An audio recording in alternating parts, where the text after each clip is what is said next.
En 1997, Mercedes-Benz lance sa classe A. 16 années plus tard, Mercedes est parvenu à en écouler près de 186 000 rien qu'en France.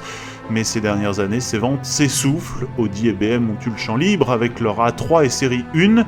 Du coup, la firme de Stuttgart est repartie d'une feuille blanche pour concevoir une nouvelle classe A, plus sportive, plus ancrée dans son époque, bref, plus concurrentielle.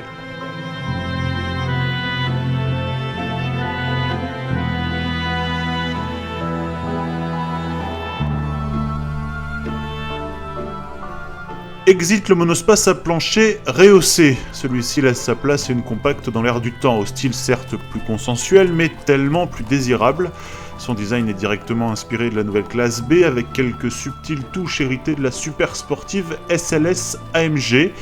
Pour affirmer son désir de conquête, Mercedes a choisi un avant racé, une silhouette rabaissée, des lignes étirées, façon coupée avec des épaules larges à l'arrière, soit l'ensemble des codes plébiscités par les clients les plus jeunes que cible particulièrement Mercedes.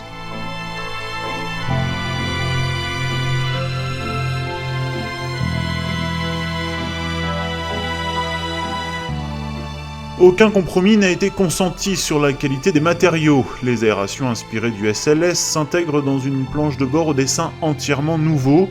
Rien de déroutant ni d'ostentatoire, mais juste des assemblages parfaits, un luxe conforme aux attentes, teinté cette fois d'un dynamisme jusque-là souvent ignoré et symbolisé par des surpiqûres de couleurs, un volant à 3 branches et des sièges cossus.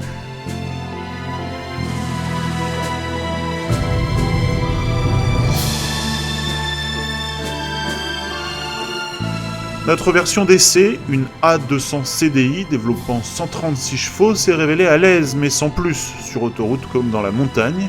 Toutefois, la boîte automatique 7G DCT gomme quelque peu ce manque de puissance perçue tant elle se révèle bien étagée, avec un double embrayage lissant parfaitement les passages des rapports.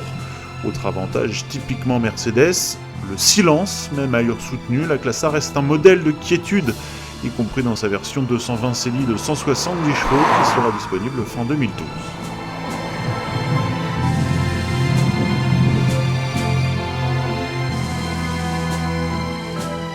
Mercedes entre sur le segment des berlines compactes avec cette nouvelle classe A. Sans surprise, ce modèle est bien pensé et positionné pour faire face à la concurrence des Audi A3 et BMW série 1, notamment en termes de tarifs, mais son succès sera conditionné par le travail de mutation qu'opère Mercedes sur son image, avec un dilemme de taille, séduire les jeunes cadres dynamiques sans déplaire à la clientèle des très statutaires classe E et S.